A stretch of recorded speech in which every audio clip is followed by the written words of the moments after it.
જય દ્વારકાધીશ મિત્રો, કેમ છો? બધા મજામાં? આજે તમારે સૌ સાથે મારે એક વાત કરવી છે. આપણો દેશ ખેતી પ્રધાન દેશ છે અને ખાસ કરીને ખેત ઉત્પાદનોથી જ આ દુનિયાનો જીવ ટકેલો છે. પછી તે અનાજ હોય, ફળફળાદી હોય, સૂકો મેવો હોય કે કોઈ પણ ખાદ્ય પદાર્થ. આ ખાદ્ય પદાર્થોનું સેવનથી જ મનુષ્યનું જીવન ટકેલું છે. આપણે ડિજિટલ યુગમાં આવ્યા, સામાન્ય ટેલિફોનમાંથી મોબાઈલ આવ્યા, ઇન્ટરનેટ આવ્યું, આઈફોન, એન્ડ્રોઈડ ફોન અને હવે એઆઈ ટેકનોલોજી. પરંતુ આ બધી ટેકનોલોજી, બધો વિકાસ એ પેટની ભૂખ ભાંગી શકતો નથી. સુખ અને આનંદમાં બહુ મોટો ફરક છે. આપણે ભૌતિક સાધનોથી આપણે સુખી થઈ શકીએ, કારણ કે સુખ એ મનની ચેતના છે અને આનંદ એ આત્માની ચેતના છે. સુખી થવું બહુ અઘરું નથી, પણ આનંદ મેળવવો બહુ કઠિન છે. એ ભાગ્યશાળીઓને જ મળે. ઝૂંપડામાં રહેવાવાળો એક પરિવાર આખો દિવસ તનતોડ મહેનત કરે, પ્લાસ્ટિક વીણે કે ખોદકામ કરે. રાત્રિના સમયે એ બંને પતિ પત્ની અને તેના બાળકો ખૂબ શાંતિથી વિયારું કરી અને થોડી વાતો કરતા હોય અને ઘસઘસાટ ઊંઘી જાય. આખો દિવસ કામ કરેલું હોય અને એનો આનંદ જોઈને આપણે એમ થાય કે એ આનંદ છે. ચમચમાટી ગાડીઓમાં, બંગલાઓમાં ફરનારા, રાત્રે એસી રૂમમાં સુવાળા ગાદલાઓમાં ઊંઘ લેવા માટે ઊંઘની ગોળીઓ ખાવી પડે. એ સુખ શા માટે અને એ સુખ શા કામનું? વાતની મુદ્દાસર વાત કરીએ તો હાલ આપણે જામનગર, દેવભૂમિ દ્વારકા, કચ્છ એ વિસ્તારમાં અષાઢ મહિનો પૂરો થવા આવ્યો. ભીમ અગિયારસ કોરી ગઈ, ત્યાર પછી અષાઢી બીજ પણ કોરી ગઈ. જગતનો તાત ખેડૂત પોતાના ઘરમાં ગમે તેમ કરીને બિયારણ લઈ રાખ્યું છે, ખેતરો તૈયાર છે, વાટ છે તો માત્ર મેઘરાજાની. પરંતુ કાળા ડિબાંગ વાદળોમાંથી વર્ષારાણી જાણે રૂઠી ગઈ હોય એમ વરસાદ આવતો નથી. આભ અને ગાભ, વૃદ્ધો કહેતા કે આભ અને ગાભ એનું નક્કી ન હોય. આપણે અત્યારે વિડીયો બનાવું છું ને પણ વરસાદ આવી જાય. આકાશમાં વાદળો તો છે જ, પરંતુ વરસાદ આવતો નથી. અત્યારે આ વર્ષમાં અધિક માસ હતો. જો અધિક માસને આપણે ન ગણીએ તો આ અષાઢની બદલે શ્રાવણ માસ હોય. એટલે વરસાદમાં આપણે ઘણું મોડું થઈ ગયું છે. અને જે રીતે જે પાક હોય છે, મગફળી છે, અમુક પાકનો મોસમનો સમય અત્યારે ચૂકાઈ રહ્યો છે. જેના ખેતરમાં પાણીની સગવડ છે એના ખેતરોમાં મગફળી ઊભી છે અને એમાં વખેડા નીકળી ગયા છે. એક દોઢ બે મહિનાની મગફળી થઈ ગઈ છે. કંભાળિયા છે, બારાડી છે, ઉખા મંડળના અમુક ગામડા છે. હવે એના ખેતરમાં કૂવામાં કે બોરમાં પાણી છે, એના સહારે એની મગફળી ઊભી છે અને એ લોકો પણ રાહ જોઈ રહ્યા છે કે ક્યારે વરસાદ આવે, પરંતુ વરસાદ વરસતો નથી. મિત્રો, અહીં એક વાત મારે તમને કરવી છે. આ વાત તમામ ખેડૂતો માટે છે કે હમણાં આપણે અખબારોમાં તમે જોતા હશો, ઠીક છે કે વરસાદ સૌરાષ્ટ્રમાં જુનાગઢ છે એ બાજુ, રાજકોટ બાજુ સારો છે, પરંતુ કચ્છમાં અને દેવભૂમિ દ્વારકામાં, જામનગરમાં વરસાદ નથી. એટલે ભંડારા થાય, ધૂન થાય, ભગવાનને મનાવવા માટે ઘણી બધી પ્રાર્થનાઓ વગેરે થતી હોય છે, કારણ કે વરસાદ નથી. આપણે મનુષ્ય લોકો કેટલા સ્વાર્થી થઈ ગયા છે. ગત વર્ષે સમયસર ખૂબ સારો વરસાદ પડ્યો.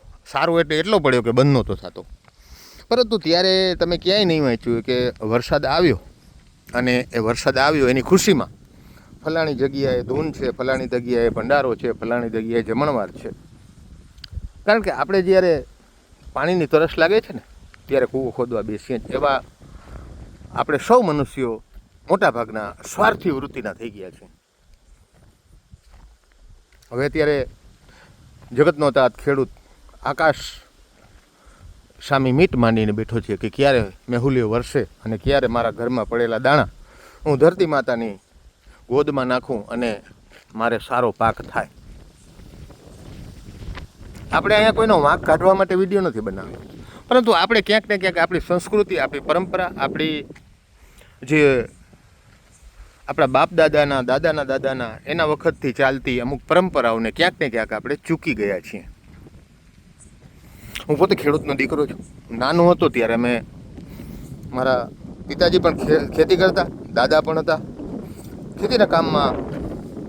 જ્યારે લોકો બધું કરતા ત્યારે હું બહુ નાનો હતો, 5, 6, 7 વર્ષ સુધી ત્યાં હું ગામડે રહ્યો. પછી ભણવા આવી ગયો એટલે મેં જોયું કે બાજરો વાવે અને બાજરો મોલાદ તૈયાર થઈ જાય અને બાજરાની રાહ કહેવાય ને, રાહ બાજરાનો ઢગલો એ પડ્યો હોય ત્યારે એ બાજરામાંથી દરણું દરવાનું બાજરો લેવાની ઘરની મહિલાઓને મનાઈ હોય. કારણ કે બાજરો થઈ જાય ને ત્યાર પછી એ બાજરામાં આપણો એકલાનો ભાગ નથી. એ ગામનો દુવારો, એટલે કે ગામમાં જે સાધુ હોય, મહારાજ હોય, કથાવાચક હોય, આચાર્ય હોય, પછી ઢોલ વગાડવાવાળા મીર હોય, વાણંદ હોય, કોઈ પૂજારી હોય, એ બધેનો હિસ્સો પણ એમાં છે. પહેલાં આપણે એમાંથી એ બધેનો હિસ્સો આપવાનો છે. પછી જે પ્રમાણે પેદાશ થઈ હોય, જે પ્રમાણે ધારો કે 100 મણ બાજરો થયો હોય તો બધાને 10-10 કિલો આપે, 200 મણ બાજરો થયો તો કદાચ 20 કિલો 15 કિલો આપે. એ બધેનો બાજરાનો બાચકા અલગ અલગ નીકળી ગયા પછી જ આપણા ઘરનો બાજરો એમાંથી આપણે દરણું દરાવવાનો રિવાજ હતો. આપણે અત્યારે જોઈએ છીએ કે દ્વારકામાં અને ખંભાળિયામાં અને જામનગરમાં અને ખૂટિયા બાજે છે. ખૂટિયા જ્યારે રોડ ઉપર રખડતા ભટકતા હોય અને એ લોકો અંદરો અંદર બાજે ત્યારે ઘણા બધા માનવ જાનહાની થાય છે, નુકસાની થાય છે.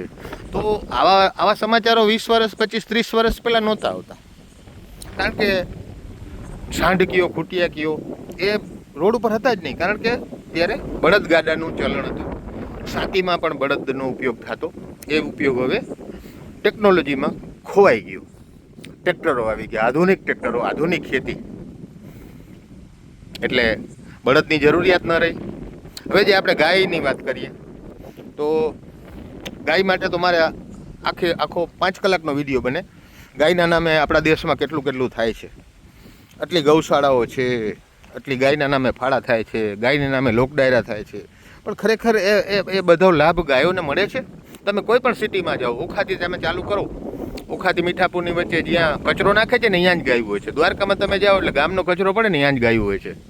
પછી આ લગભગ મોટા ગામની કે ગામનો કચરો જ્યાં ભેગો કરી ટ્રેક્ટરથી નાખી આવે ને ત્યાં જ ગાયું હોય છે. કારણ કે ગાયને પૂરતું ખાવાનું મળતું નથી. અને એના હિસાબે આપણે જોતા હોઈએ છીએ કે ઘણી બધી ગાયોમાં પેટમાં પ્લાસ્ટિક વયું જાય છે. એના હિસાબે ગાયો મરે છે. આ બધું પાપ આપણા શિરે છે. મેન વાત ઉપર આવીએ તો જે ખેડૂત હતો એ ખેડૂત બળદગાડાથી ખેતી કરતો અને પોતાને જે ધાન થતું એમાંથી બધાને ભાગ આપતો. એ બધું અત્યારે આપણે વિસરાઈ ગયું છે. હવે ખેડૂત ટ્રેક્ટરથી ખેતી કરે છે અને હિસાબ કિતાબવાળી ખેતી થઈ ગઈ. જંતુનાશક દવાઓનું પ્રમાણ વધી ગયું. બિયારણ આવે છે એમાં પણ દવા નાખવાની હોય. એટલે કે શરૂઆતથી જ જ્યારે બિયારણ આપણે વાવીએ જમીનમાં ત્યારે જ દવાથી જ શરૂઆત કરવાની હોય. એટલે આપણે જોઈએ છીએ કે દારૂનું વ્યસન ન હોય, તમાકુનું વ્યસન ન હોય, કોઈ પણ વ્યસન ન હોય છતાં એ વ્યક્તિને કેન્સર થાય. એટલે એક તો પાકું થયું કે ભાઈ આપણે જે ફળફળાદી ખાઈએ છીએ, અનાજ ખાઈએ છીએ, એમાં ઘણી બધી જંતુનાશક દવાઓ હોય છે, આપણા શરીરને ખૂબ નુકસાનકારક છે. વાત આવી ખેડૂતોની, તો બીજો તબક્કો કે ખેડૂત પોતાના ખેતરમાં જે નિરણ, જુવાર, બાજરી જે કાંઈ વાવે, મગફળી વાવે, કઠોળ વાવે, તો ખેતરના શેઢે 2 લાઈન જુવારની વાવતા. અને ત્યારે એને લાલ કલરની જુવાર આવતી, કારણ કે એ લાલ કલરની જુવાર ખાવામાં બહુ ઉપયોગ ના આવે, પણ પક્ષીઓ માટે બહુ સારી, ઘણી બધી જુવાર થાય. એટલે ખેતરના શેઢે અથવા જે કાંઈ ધારો કે મગફળી વાવે તો મગફળીમાં 10 મણ મગફળી હોય એમાં 5 કિલો જુવારના દાણા નાખી દઈએ, એટલે મગફળીની વચ્ચોવચ્ચ ક્યાંક ક્યાંક એના છોડવા હોય અને છોડવામાં મસ્ત મજાનું ડુંડો થાય અને એની અંદર જુવાર આવે એટલે પક્ષીઓને એ ખાવાનું મળી રહે. અને ત્યાર પછી એ જુવાર ભેગી થાય એ ગાયોને નાખી દેવાની હોય. અને ખેતરના શેઠે જે કદાચ 5 કિલો 10 કિલો જુવાર વાવી હોય એ જુવાર ગૌશાળામાં અથવા ગાયોને આપવાની હોય. તો ગાયોના ભાગનું, આ બળદના ભાગનું એ ભાગ કાઢવાનું આપણે ભૂલી ગયા, ઘણા વર્ષો થયા. કારણ કે હવે જૂની પેઢીને કોઈ માનવાવાળું નથી. જૂની પેઢીના લોકો, વૃદ્ધો હોય ઘરમાં, એમ કહે કે દીકરાઓ આવી રીતે આપણે કરતા. તો આજની યુવાનની પેઢી છે એ એમ કહે બાપા તમને ખબર ના પડે. હવે વસ્તુ એ બની, કારણ કે પ્રકૃતિ એનો નિયમ ક્યારેય છોડતી નથી. વૃક્ષો કપાતા ગયા, ધરતી છે એ ખોદાતી ગઈ. ક્યાંક સુજલામ સુફલામના નામે એક જગ્યાએથી માટી ખોદી અને પ્રાઇવેટ કંપનીઓમાં, ઉદ્યોગોમાં દેવાને ગયા. ક્યાંક ને ક્યાંક જંગલો કાપવા માંડ્યા અને ઉદ્યોગોના પ્રદૂષણો એના હિસાબે ક્યાંક ને ક્યાંક જે આપણું કુદરતી રીતે બંધાયેલું જે વાતાવરણ છે ક્યાંક ને ક્યાંક ડિસ્ટર્બ થયું. આ અલનીનોની અસરો છે કે બીજી અસરો છે, આ બધું આ અસરોના હિસાબે સૂકા ભેગું લીલું વળે એમ અમુક લોકોના જે અત્યાચારી કૃત્યો કરતાં અકુદરતી કૃત્યો કહી શકાય આપણે, કે કુદરતને પસંદ નથી એવી કેટલીક બાબતોના કરવાથી આખી પંચતત્વની આ પ્રકૃતિ ડિસ્ટર્બ થઈ ગઈ. અને અનિયમિત વરસાદ, અનિયમિત ઢાઢ, અનિયમિત તડકો, આ વખતે તડકો પણ કેવો પડ્યો, આ વખતે ઢાઢ પણ કેવી પડી. ઉત્તરોત્તર ઢાઢ વધે છે, ઉત્તરોત્તર તડકો વધે છે અને વરસાદ ઘટે છે. અને આ આખી સિસ્ટમ ડિસ્ટર્બ થવી એની પાછળ જવાબદાર હોય તો આપણે બધા જ છીએ. આજે દેશની જે કાંઈ પરિસ્થિતિ છે એના જવાબદાર પણ આપણે સૌ છીએ. સારી છે, ખરાબ છે, જે છે તે તમે બધાને ખબર જ છે કે આપણે અત્યારે ખેડૂતોની હાલત ખૂબ ખરાબ છે. તમારા ખેતરમાં તમને પૂછ્યા વગર કોઈ થાંભલા નાખી દે પ્રાઇવેટ કંપની, તમારા ખેતરમાંથી ગેસની પાઇપલાઇનો નીકળે, તમે વિરોધ કરો તો તમને પોલીસ પકડી જાય. આ રાજાશાહી કરતાં પણ બેદ વાતાવરણ. હવે જ્યાં ગરીબ ખેડૂતો કે જેની બિચારાની પહોંચ એક રેશન કાર્ડ કઢાવવા જેટલી પણ ન હોય, એ સરકાર સામે ક્યાંથી લડી શકે, એ પ્રાઇવેટ કંપનીઓની સામે ક્યાંથી લડી શકે. એટલે એની આતરડીની જે બદદુઆ છે ને એ બહુ ખરાબ હોય છે. આતરડી કકડવી અને એની બદદુઆ છે ને એ સારા સારા રાજા રજવાડાઓને હચમચાવી નાખ્યા છે. ભૂતકાળમાં જાઓ, ઇતિહાસ વાંચો. એટલે પ્રકૃતિ સાથે જીવવું, પ્રકૃતિમય થઈને જીવવું, પ્રકૃતિનું જતન કરવું અને આપણી જે વંશ પરંપરાગત સંસ્કૃતિ અને પરંપરા ને આપણા રિવાજો એને વળગીને રહેવું, એ જ આજના સમયની માંગ છે. એટલે મારા સૌ ખેડૂત મિત્રોને મારી ખાસ દિલથી અપીલ છે અને એની પહેલાં ભગવાન દ્વારકાધીશને, ભોલેનાથને નમ્ર પ્રાર્થના છે કે સમયસર વરસાદ થઈ જાય. અંબાલાલે આગાહી આપી છે બીજો રાઉન્ડ આવશે ત્યારે આપણા દેવભૂમિ દ્વારકા, ખંભાળિયા, જામનગર, કચ્છ તમામ જ્યાં જરૂરિયાત છે ત્યાં વરસાદ વરસે. પરંતુ ખેડૂત મિત્રો જે કોઈ જ્યારે આ મારો વિડીયો જોયો, આપને ખાસ અપીલ છે કે તમારા ખેતરમાં માંડવી, તમે મગફળી વાવો, બીજું કંઈ વાવો, પણ સાથે પક્ષીઓ માટે અને ગાયો માટે થોડી ઘણી તમે નિરણ વાવજો. ડુંડા થાય એવી જુવાર વાવજો. પક્ષીઓ એના ભાગનું ખાશે ને અને ગૌ માતા એના ભાગનું ખાશે ને તો તમને પુણ્ય મળશે. કારણ કે આપણે આ પૃથ્વી ઉપર 84 લાખ યોની છે ને, એમાં એક મનુષ્ય પરમાત્માનો સંતાન છે. બાકી તો બધા 84 લાખમાં પોતાનો ભવ પાર કરવા માટે આવ્યા છે.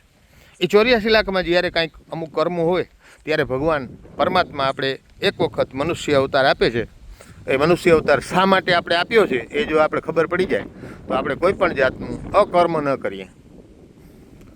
એટલે આપણે સૌ પરમાત્માના સંતાન છીએ અને 84 લાખમાં ભમતા આ અબોલ જીવો છે એની તૃપ્તિ માટે, એના સારાપણા માટે આપણે કરવું, કંઈક ને કંઈક કરવું, એ આપણે આપણા માટે અને આપણી આવતી પેઢી માટે ખૂબ સારું કહેવાશે.